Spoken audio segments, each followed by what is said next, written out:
Assalamualaikum warahmatullahi wabarakatuh. Bapak Mendikbud Ristek, Bapak Nadiem Makarim, Bapak Gubernur Riau, dan Bapak Kepala Dinas Pendidikan Provinsi Riau yang saya hormati. Dengan terpaksa, saya melaporkan pelaksanaan kegiatan pembelajaran di sekolah saya, SMA Negeri 2 Rengat, Kabupaten Indragiri Hulu, yang pelaksanaannya tidak sesuai dengan regulasi yang ditetapkan oleh pemerintah. Pertama, Didapodik yang terdaftar sebagai wakil kurikulum Mardawasti yang melaksanakan sehari-hari Helwia, sehingga dibuatlah 2 SK. Untuk Dapodik, SK-nya nomor 06 untuk dibagikan pada guru, SK-nya nomor 011 yang ditulis SK revisi. Ini melanggar Permendikbud nomor 12 tahun 2017. Yang kedua, guru yang mengikuti pelatihan guru penggerak maupun guru pendamping tetap melaksanakan tugas pokoknya mengajar, karena pelatihan tersebut bisa disesuaikan di luar jam sekolah. Itu bunyi Permendikbud.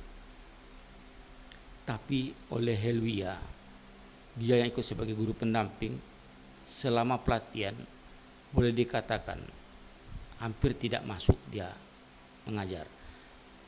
Disuruhnya lah guru honor untuk menggantikan dia.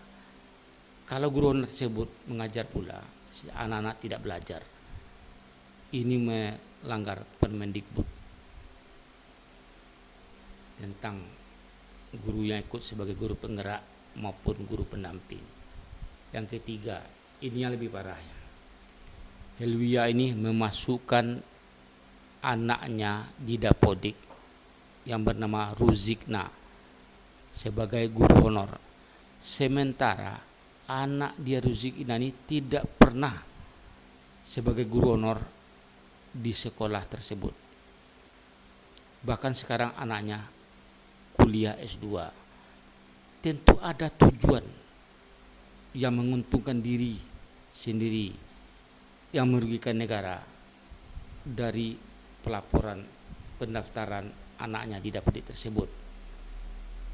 Mungkin ada dikeluarkan honornya dari dana bos sebagai guru honor, sementara anaknya tidak ada bertugas sebagai guru honor di sekolah tersebut.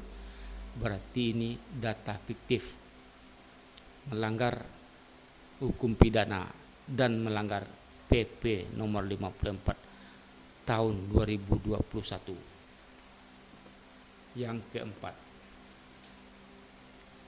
untuk pembelajaran selama bulan suci Ramadan kemarin, tanggal 24 Maret, Kepala Dinas Pendidikan yang saat itu Bapak Kamsol mengirimkan atau mengeluarkan surat edaran ke sekolah untuk pembelajaran selama bulan suci Ramadan, yaitu 6 jam belajar tatap muka terbatas, di mana 1 jamnya 25 menit.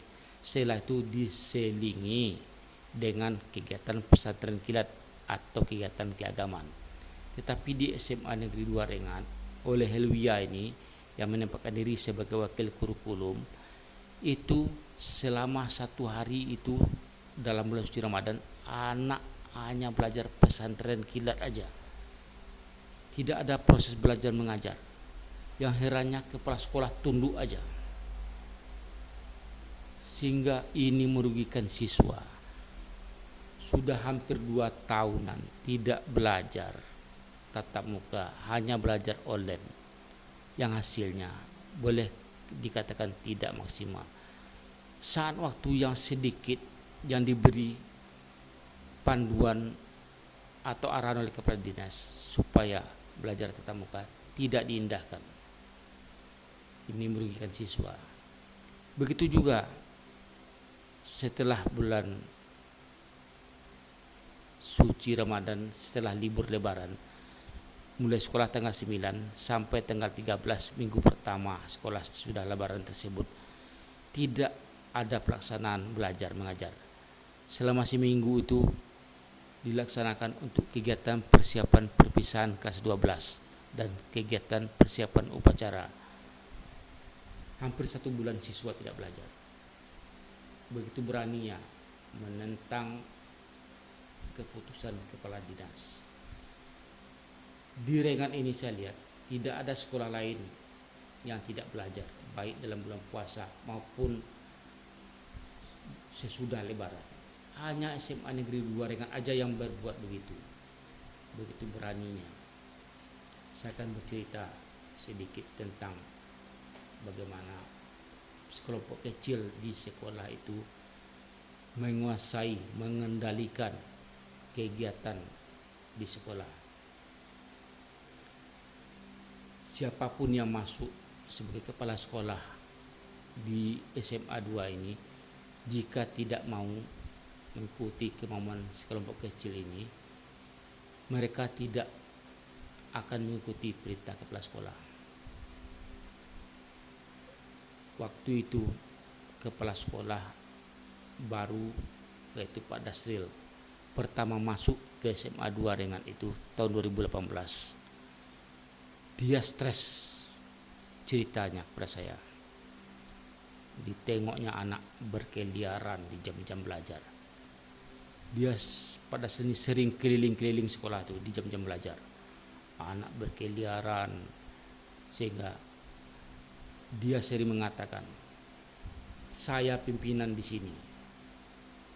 Apa yang saya larang jangan diikuti juga. Tapi itu tidak berjalan. Sehingga Pak Dasril ini bilang pada saya, siapapun jadi kepala sekolah di sini tidak akan bisa merubah situasi ini karena penguasaan oleh sekelompok kecil tersebut. Lalu saya bilang, Bapak punya power, Bapak bisa bertindak tegas. Jawab Pak Dasril ini, saya mau pindah, Pak. Loh, kalau Bapak mau pindah, tentu akanlah berantakan lagi sekolah ini. Itu terserah kepala sekolah yang menggantikan. Pak Dasril ini pindah ke provinsi sebagai kabid data. Sebelumnya dia sebagai kabid pembinaan SMA. Sebetulnya kewenangan dia lebih besar untuk membenahi SMA 2 Rengat ini. Tentu dia tahu apa langkah yang akan diperlukan supaya berubah total dan patuh kepada regulasi yang berlaku. Tapi itu tidak dilakukan oleh Pak Dasril ini. Juga